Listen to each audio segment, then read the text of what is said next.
Bonjour et bienvenue dans Sex by Step, le podcast qui parle de sexualité. Des jeunes corses entre 11 et 18 ans s'emparent du micro pour nous parler contraception, première fois, consentement, IVG et bien d'autres. Pour conclure les sujets de la contraception et des conséquences des rapports non protégés, cet épisode évoque l'IVG et les répercussions. Cet épisode est réalisé dans le cadre des Orange Days. Il s'agit d'une période de 15 jours du 25 novembre, Journée internationale contre les violences, jusqu'au 10 décembre, Journée des droits. Cette période permet de sensibiliser contre les violences et de diffuser des informations importantes. Alors surtout, si vous êtes ou pensez être victime de violences, ne restez pas seul et parlez-en. À cette occasion, notre épisode est soutenu par la communauté d'agglomération bastiaise et la direction régionale aux droits des femmes et à l'égalité de Corse. Qu'est-ce que l'IVG ? Interruption, gynécologue, je sais pas, volontaire. Donc l'IVG, c'est l'interruption volontaire de grossesse. Donc la personne qui va venir nous voir pour une interruption volontaire de grossesse, elle ne pensait pas qu'elle pouvait être enceinte. C'est pour ça que c'est important de ne pas opposer IVG et contraception. Cette personne-là, elle vient, elle est enceinte et dans sa tête, c'était pas possible. Pour plein de raisons. Soit parce que elle avait un moyen de contraception, et c'est quand même le cas pour beaucoup d'IVG. Il y a des moyens de contraception en cours. Alors mal mis, mal pris, mal compris, mal observé. C'est sûr que voilà, oui, je prends la pilule, vous la prenez tous les jours, non. C'est sûr, ça peut pas marcher. Mais dans sa tête, elle pensait qu'elle faisait bien la patiente. Je l'ai oublié une fois, mais je me suis dit que c'était pas grave. En fait, si, c'est grave. La pilule, il faut bien la prendre tous les jours. Et en fait, c'est souvent, on fait un avortement sur contraception parce que c'est pas une contraception adaptée.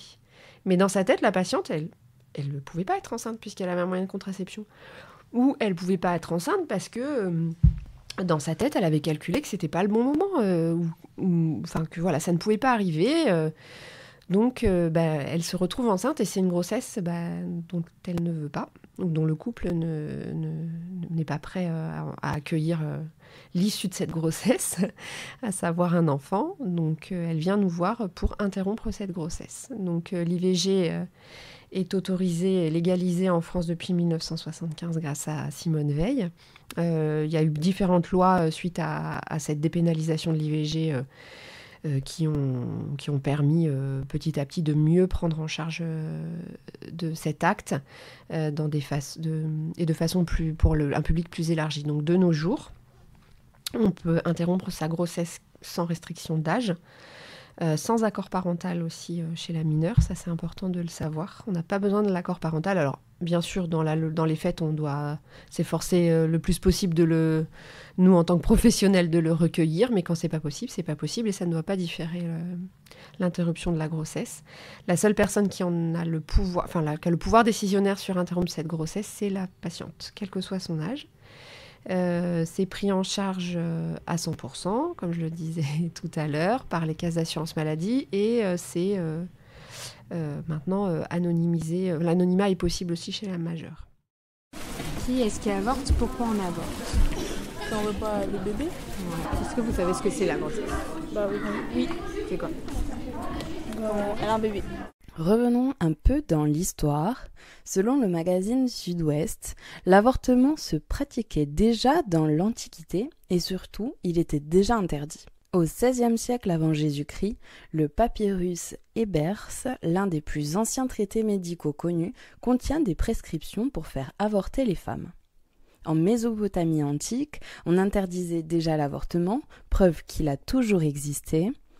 Au Moyen-Âge, on parle de silphium, une plante médicinale, aujourd'hui disparue, qui était utilisée comme contraceptif par les femmes pour limiter la taille de leur famille.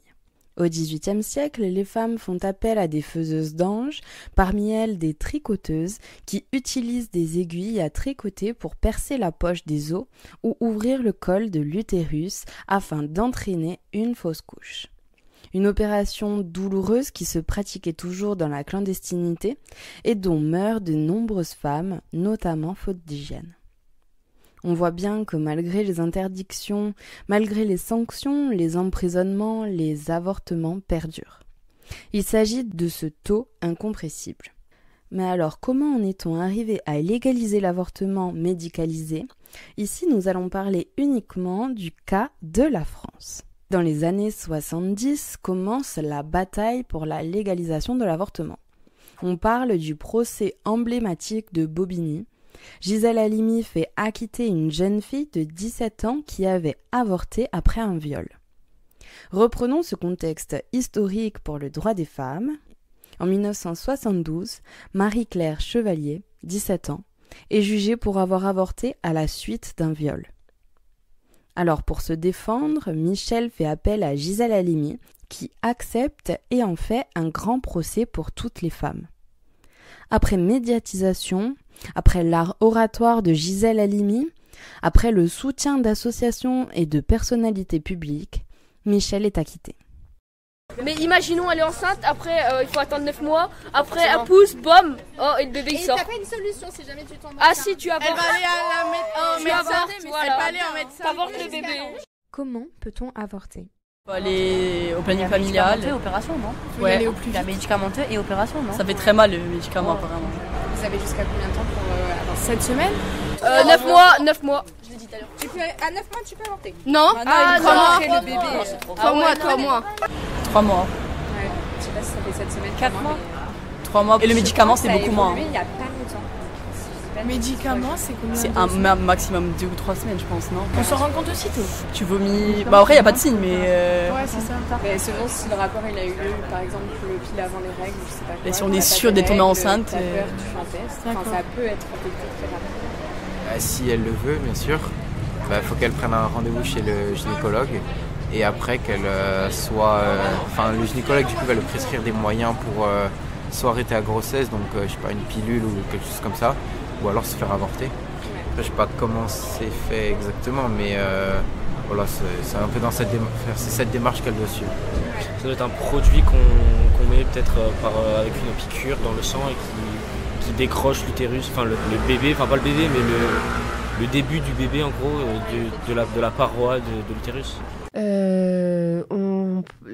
On pratique des IVG médicamenteuses, donc selon une méthode chimique, on prend des comprimés jusqu'à 7 semaines de grossesse ou 9 semaines d'aménorrhée, c'est-à-dire depuis le premier jour des dernières règles.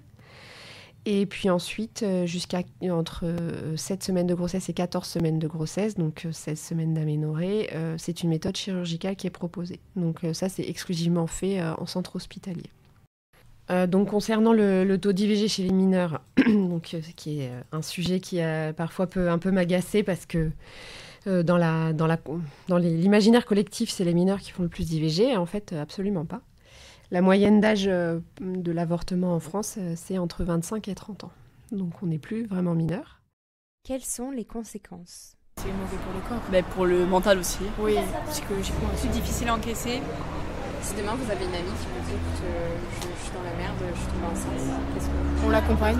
Si elle veut se faire avorter. Non, mais qu'elle veuille se faire avorter ou pas, mais imaginons elle veut se faire avorter, quelle solution elle a quoi. On lui dit tout ça quoi. Est-ce que vous connaissez autre chose À nos parents.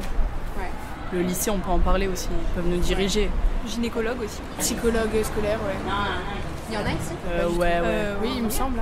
Psychologue, elle fait aussi pour les métiers aussi. Là, la conservation, c'est quand même elle fait les deux, je crois. Juste, je m'adresse à tous les jeunes. Il faut parler entre amis, avec la famille, parce que c'est pas tabou. Et qu'il vaut mieux en parler et trouver des solutions que garder pour soi et être tout seul face à la situation. Parce que c'est pas cool. Il vaut mieux en parler à ses parents, se faire engueuler une fois que finir avec un enfant aussi en plus. Ouais, non, mais c'est sûr. Et puis après se faire engueuler, en tout cas trouver une personne de confiance à qui on peut en parler sans se sentir obligé. C'est ça, ouais. Ou après aussi peut-être c'est le psychologue pour savoir ce que ça entraîne d'avoir un enfant, que ça peut être trop dur et qu'elle n'envisage pas forcément. Complètement. Et aller voir quelqu'un pour se sentir soutenu et savoir comment prendre la décision et les conséquences que ça a. Lui avertir des conséquences qu'il peut y avoir. Et si elle me demande qu'est-ce que je dois faire, dans ce cas-là, n'hésite à pas suivre. L'IVG a différentes conséquences. D'abord les conséquences physiques, évidemment, avec des douleurs, des infections, mais également des conséquences psychologiques, puisque certaines personnes peuvent ressentir du soulagement, mais également de la culpabilité, de la tristesse, ou encore de l'anxiété, qui nécessitent parfois un soutien psychologique. En plus de ça, s'ajoute la conséquence sociale, puisque l'IVG peut provoquer des jugements ou des stigmatisations dans certains environnements. Chaque expérience étant unique, il est important de se faire accompagner pour limiter les impacts négatifs sur soi. Les étapes pour une IVG sont claires et encadrées. Dans un premier temps, une consultation médicale est nécessaire pour confirmer la grossesse et discuter des options disponibles. Ensuite, un délai de réflexion de 48 heures est obligatoire après un entretien psychosocial proposé mais non obligatoire pour les cas majeurs. Une deuxième consultation médicale valide la décision et planifie l'intervention. Et enfin, une consultation de suivi est réalisée pour vérifier l'état de santé physique et psychologique du patient. Concernant le choix entre une IVG médicamenteuse ou une IVG chirurgicale, cela dépend du nombre de semaines de grossesse. Il est possible de réaliser une IVG médicamenteuse jusqu'à la fin de la 7e semaine de grossesse. À partir de ce délai-là, il s'agira d'une IVG chirurgicale qui est réalisable jusqu'à la fin de la 14e semaine de grossesse. J'ai choisi d'avoir mes 3 enfants et je dois dire que, surtout en ce moment, peut-être parce qu'ils deviennent de grands garçons, les 2 aînés en particulier, ils ont 20 ans et 17 ans, le 3e a 8 ans, je sens à chaque moment à quel point ça a été très très important pour moi de les choisir. Je sens à chaque moment combien je m'en sens responsable et quelle joie c'est pour moi de les avoir. Je l'ai signé, je l'ai dit publiquement et j'ai avorté à des moments de ma vie où j'avais absolument senti qu'il ne m'était pas possible d'assumer une naissance. Car assumer une naissance, ça ne veut rien dire tout seul. Assumer une naissance, c'est assumer quand même une vie. C'est accompagner un enfant et cela, il faut être capable de le faire. Quand je n'ai pas été capable de le faire, j'ai avorté. Personne au monde n'aurait pu m'en empêcher. Et bien sûr, nous ne pouvions pas finir cet épisode sans vous diffuser un passage du discours de Simone Veil à l'Assemblée nationale pour vous faire voter la loi de la légalisation de l'IVG. Je le dis avec toute ma conviction, l'avortement doit rester l'exception, l'ultime recours pour des situations sans issue. Mais comment le tolérer sans qu'il perde ce caractère d'exception, sans que la société paraisse l'encourager ? Je voudrais tout d'abord vous faire partager une conviction de femme. Je m'excuse de le faire devant cette assemblée presque exclusivement composée d'hommes. Aucune femme ne recourt de gaieté de cœur à l'avortement. Il suffit d'écouter les femmes. C'est toujours un drame.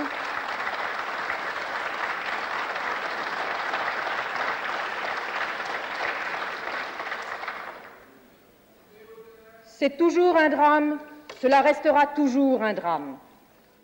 Merci d'avoir écouté cet épisode de Sex by Step. Le podcast est disponible sur toutes les plateformes de streaming de podcasts et YouTube si tu veux écouter les autres épisodes. Abonne-toi, partage et mets 5 étoiles au podcast, ça nous aiderait énormément. Nous sommes également présentes sur Instagram. Viens nous suivre pour connaître les prochaines sorties d'épisodes et les prochains événements. À bientôt!